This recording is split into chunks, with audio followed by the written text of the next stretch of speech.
Take it off. Right now. The nurse wasn't asking.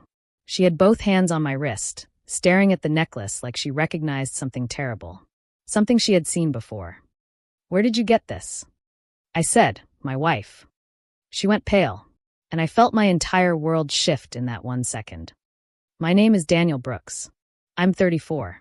And I want to tell you about the 6 months my wife spent slowly poisoning me, while everyone I loved told me I was being dramatic. I was not a complicated man. I worked 12-hour shifts as a mechanic, came home smelling like oil and metal, and trusted people with everything I had. I wasn't rich. I wasn't suspicious. I believed that the people sitting at my table loved me. That belief almost killed me. It started so slowly I almost missed it. A heaviness in the morning. A bitter film in my mouth before I'd eaten anything. I blamed bad coffee. Bad sleep. Then my hands started shaking. Not constantly, just when I held tools for too long, when the metal slipped or the floor seemed to tilt under me. My boss started watching me differently. I kept saying I was fine. I was not fine. 3 different doctors. Blood panels. Scans. A specialist who smelled like cigarettes and spoke to me like I was wasting his time. Every result came back clean. One of them leaned forward in his chair and said, Daniel, this is textbook stress response. You need rest. I went home. Emily was waiting. She sat beside me on the edge of the bed, her hand over mine, her voice soft and steady. You're overthinking again, she said. Just rest. I wanted to believe her.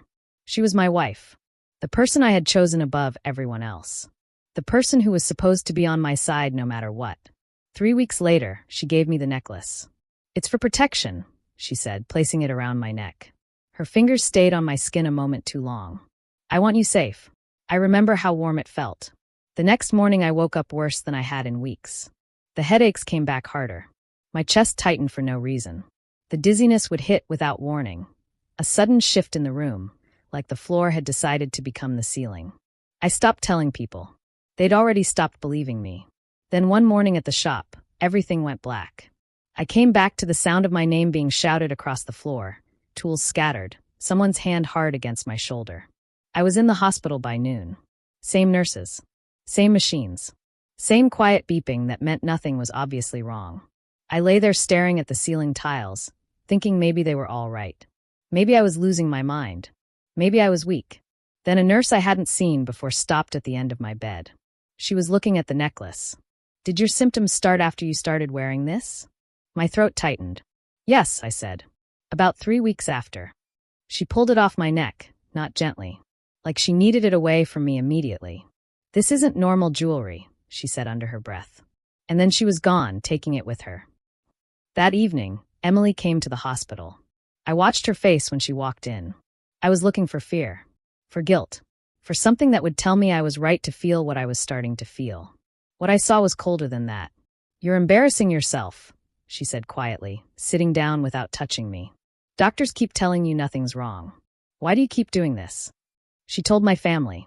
I don't know exactly what she said, but by the time we were all at dinner the following week, me barely able to eat, the smell of food still wrong somehow. My brother leaned back in his chair and said, Man up, Daniel. You're not sick. You're scared. They laughed. Emily sat beside me and nodded like he was right. I sat there and said nothing, but I was paying very close attention. I stopped wearing the necklace that night. I told Emily I'd forgotten it. You should keep it on, she said the next morning, her voice sharp at the edges. It's good for you. Something in the way she said it made my hands go still. I started a notebook. Small, kept in the back of my sock drawer. Dates. Symptoms. What she said and when. I began recording conversations on my phone.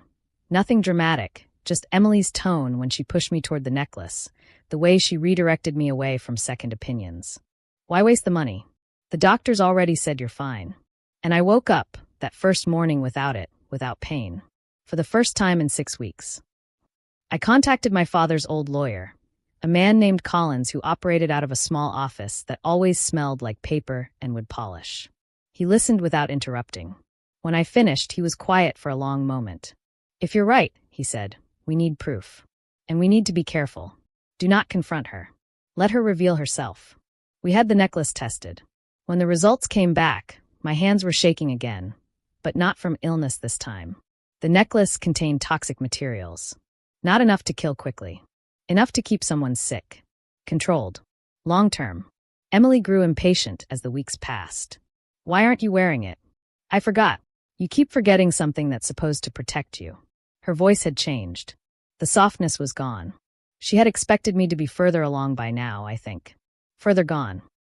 I invited everyone to Collins's office under the pretense of signing medical release forms. Emily walked in first, composed, a small smile she didn't bother to explain. My family filed in after her, laughing about something from the parking lot. Collins waited until they were all seated. He placed the lab report on the table without a word.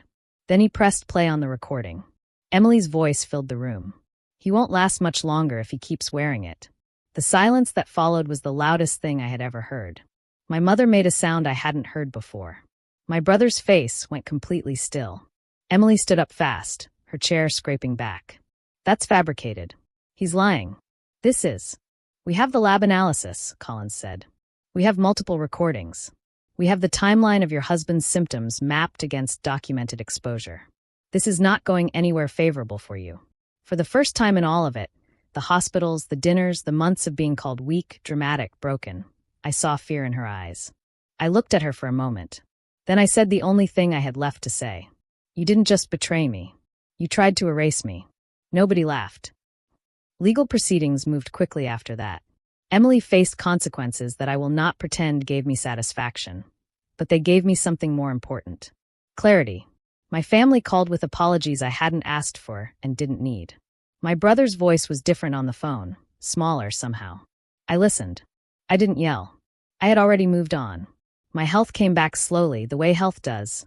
Not dramatically, not all at once, but in small returns. A morning without a headache. A week where my hand stayed steady. A day when the air tasted clean again. One evening I stood outside and felt the cold come in from across the field, and I thought, the person I trusted most tried to dismantle me from the inside. She used my love as the delivery method. But she underestimated one thing. I was paying attention the whole time. If someone you trusted ever worked against you in silence, share your story in the comments. You are not alone. Subscribe if this reached you, and pass it to someone who needs to hear it.